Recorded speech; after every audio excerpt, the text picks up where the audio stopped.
Hi everybody, my name is Taylor Green. I'm one of the audiologists here at Audiology Associates. And this is Reece Barber. we literally just done it as well.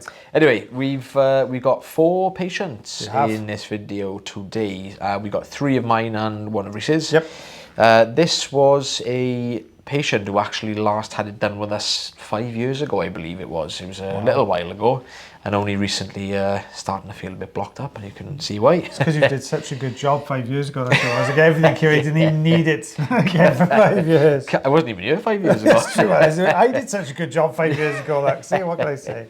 I think it's four and a half years I've been here now, is it? Is it 4.5 years? It feels like longer. It feels like you've always been here, Taylor Green. Yeah, I remember my first video I did when I sat in front of the camera. Yeah. And I was like, yeah, it's shaking like this.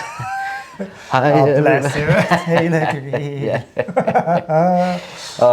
So it's quite an awkward one in a way. It seems to be sort of moving around. You know, it's a little bit soft. There's some skin in there which is kind of holding it in place, and that's why you can see me giving it a good old shimmy here just to try and detach it off that layer of skin. And it's starting to come away. It's quite a thick type of wax as well. It can be quite tricky to do these ones because they don't tend to work well with a suction tube. They block up every 2 seconds. It's instant loss of suction there with this one usually. Yeah, pretty much. So what was your first video, just out of curiosity? What number was your first video? It's going back a fair bit. I think it was in the 500s. Was it? I think early 500s. 1100 and some odd now. Yeah. So it's it's quite a while ago. There we go. It's popped out quite nicely. Quite a big piece there. So as you can imagine, patients hearing so much better there. You know, as soon as we've removed that massive wax and skin, I'm just trying to clean up some of these last little bits. We're not, we generally don't get overly too concerned about these little bits because they will do their own thing and they'll start to emerge out of the ear now that ear canal is free. Yes, that was a big. Looked like a giant plug. It doesn't look as big on this. No. It looked pretty meaty inside the ear canal. That's right, it did. So 1.5 centimeters, was it? I didn't even look at inches. I think over half an inch, just over. It's going to be roughly about that, I think, anyway. This is my patient. This is actually pediatric. We've got a lot of pediatric patients coming through at the moment, only because it's half term here in the UK, so all the kiddies are off. So everyone's their little ones seen during half term, which means I'm very, very busy because I'm the only one that does pediatrics here. So what you can see, we've got a very, very thick old plug in this one, and always a little bit more difficult with the visuals with pediatric patients, just because obviously ear canals are smaller, tools are standard size, they don't do like a miniature version for pediatrics. So we're just trying to get all these just moving around here, very fine kind of downy hair at the entrance. This is the right curette we're going in with now, just to try and get over the top. Luckily it's right at the entrance though, thank goodness. I looked like it was going to roll in. And I thought it was as well. I was underestimated just how thick this plug was. Look at that. Gosh. They've been feeling blocked up for a long. I dropped it on the. Yeah, there you go. Bye. I listened to myself back right there. I was like, I'm going to try not to drop this, and flump, it fell off. Did straight on the chair in front of him. The wax saw his opportunity and took it. It did, he just escaped. I'm free! How many here, bye? So yeah, we just tidied up these little edges now. Now, I'm always a little bit more cautious with the pediatrics. Like if there's tiny little bits left, I'm not too bothered because, they got tiny little ear canals. I don't, they're ultra sensitive as well, bless them, a lot of them. I want them to have a nice experience when they come along.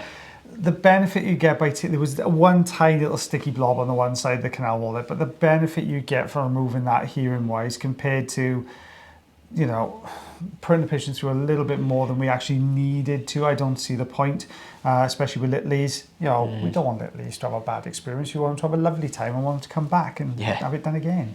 So you can see here, very similar on this side. I didn't think it was going to be as difficult. It didn't look as bad at first glance, but it's kind of caught in all the hairs. You can really see I'm struggling here to get it through those tiny hairs, and there's not a lot of wiggle room in here at all with kiddies. You've got to be kind of, now I'm out the ear, we can wiggle it a little bit more, but try to get it to that entrance proved a little bit more difficult. So, how old was the patient?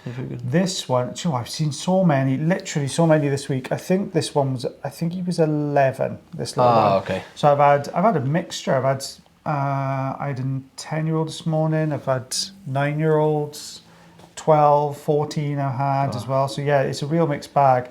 The youngest we do is 8. I don't tend to go younger than that. I just find the tools are just too big a lot of the time. You just can't, and you're working on fine ends, and it's always more difficult. So I got a bit of a splodge on the camera there, which I didn't spot straight away until I started taking this out and trying to do a little shot outside the ear, and I realized it was a big splodge right in the middle of the camera.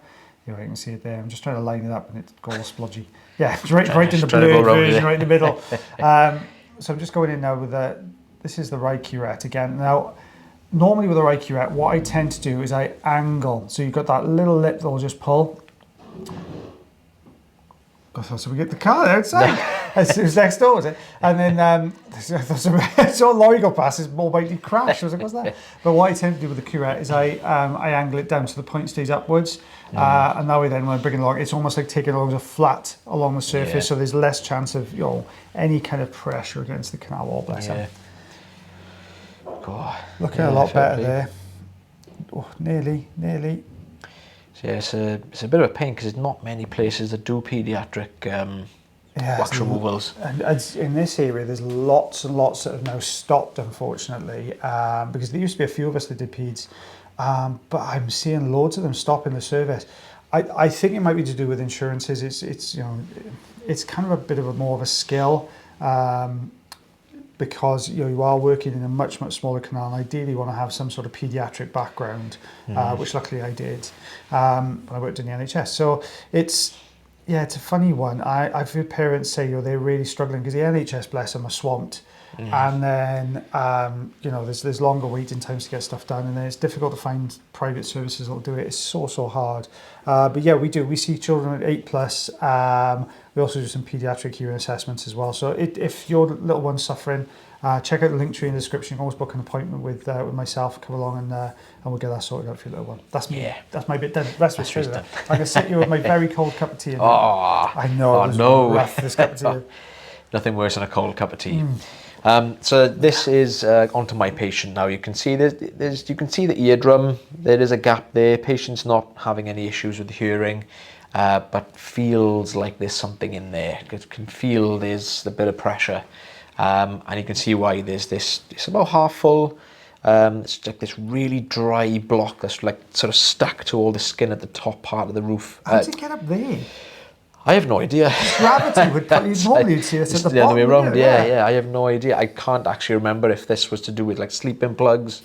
Or hearing aids. I can't remember, to be completely honest, but I've got one of my favourite tools out, which is my historic favourite tool, which I haven't actually used much of, to be honest. The Taylor inserter. The Taylor inserter.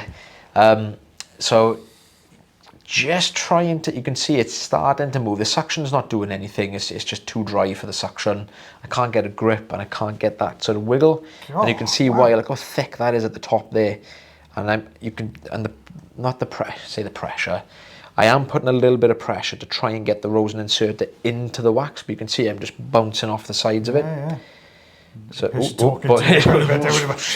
pinballing the sides there. I do that. I'm just about to go in, and the patient starts talking. I'm like, I'm just going to hold it here until they stop, and then they're going to go in. Yeah, you do find though that we've mentioned it a few times that some patients do find that as a kind of a comfort. Sort of what's the word? Like a coping mechanism. Yeah. So they'll talk while you're in the ear, but it's not ideal because obviously, as you probably know, any jaw movement actually moves the ear canal, which is why you see us kind of doing this with the camera. But look at that! Look how thick that skin was. I was holding that in place. That was really thick, wasn't it? Doesn't look like a great deal that came out actually, but what's that? We've got about 1 centimetre. Half an inch on that one. Did we do the measurement in the last one? I think it was about 2 centimetres. I think it was. Yeah. Sorry, brain's gone. And we've got a very kind of similar case here now. Now this was a hearing aid wearer, I believe, who wears hearing aids with us. Started to find the hearing aids were clogging up with, I can't get my words out today, clogging up with wax a little bit, having the change of filters a bit more often, the hearing wasn't quite as good. So you can see we've got this really, really dry kind of like husk of of skin around the edges of the ear canal, and then this like kind of pile of wax is just shoved in along the side there. And that's what we're trying to do here now. I'm trying to get the suction as close to the entrance as we can to start peeling that down the ear canal. I think we may have to use some oil in this one at some point, I think. It looks really dry, doesn't it? Yeah. You can see those kind of dry lifts all the way down as well. Yeah, almost like a ripple. Yeah, yeah. There we are. That's what I'm trying to get, that little lip right at the entrance there. It's a tricky area because this is the part that we hold the ear canal open. Yeah. Any further out, and that ear canal is just going to flick back into place, and we're going to lose our vision. There we are. That's what we're looking for. That's a nice peel. Yeah, you want to be sitting just a bit behind that, a little bit further back than that normally, wouldn't you, to get the good view? But it's needs must. You know, it's sometimes the canals are so small you've got to run with them. Yeah, and you can see how just dry this. This has been, like, you know, even the skin underneath here is a little bit sort of pink where that's been.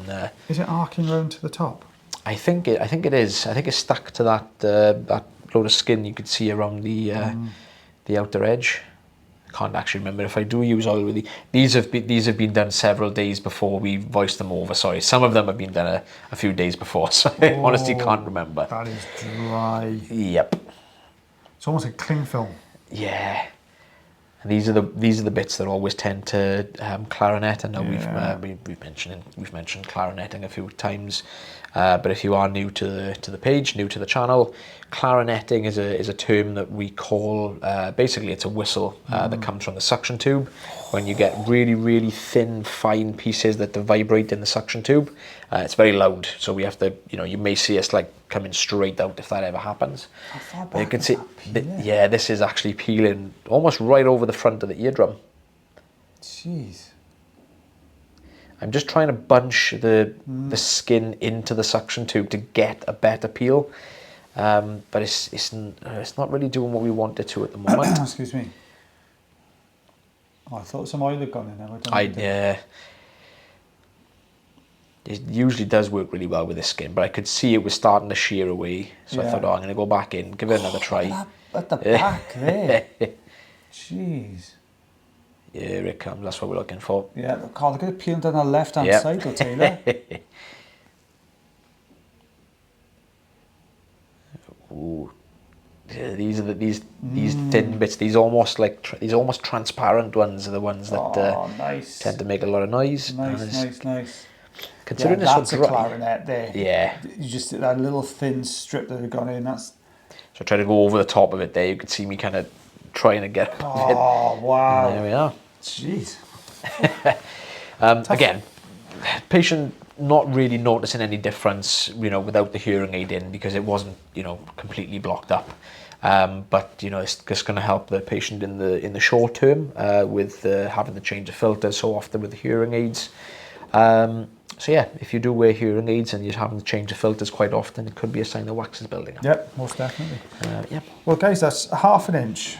Just over 1/2 inch, centimetre and a half. Well, guys, thank you very much for watching our video again today and getting to this part of the video, which is the very, very end. So thank you very much for getting this far. We really do appreciate every single view that we get, so thank you for that. If you wouldn't mind smashing the like or the heart button, depending on what format you're watching this in, that would be absolutely fab. It just pushes the video out to more people and says it's a video that's worth watching, so that's absolutely fab. If you really enjoy the videos, you can always subscribe or follow the channel as well. That would be absolutely great. If you really, really, really enjoy the videos, you can also consider becoming a member of the channel, and that way then you get to see even more videos every single week. So normally we post Monday, Wednesday, Friday to subscribers. Tuesday and Thursday is extra videos that go out just purely for members as well. So if you're interested, go and check that out as well. But until Monday, good one Monday. Really, really hard keratin plug. Ooh, is that mine or you? No, that's me. I got 14 minutes of me on Monday. So make sure you stay tuned for that one as well, guys. And I shall sorry. Oh, Taylor, why have I messed this up again? As always, take care of yourselves. Take care of your ears. And take care of that. Myself and lovely Miss Taylor, we will see you on Monday. There you go. That's a bit. I couldn't remember. What did I give it? Bye, everybody. Bye.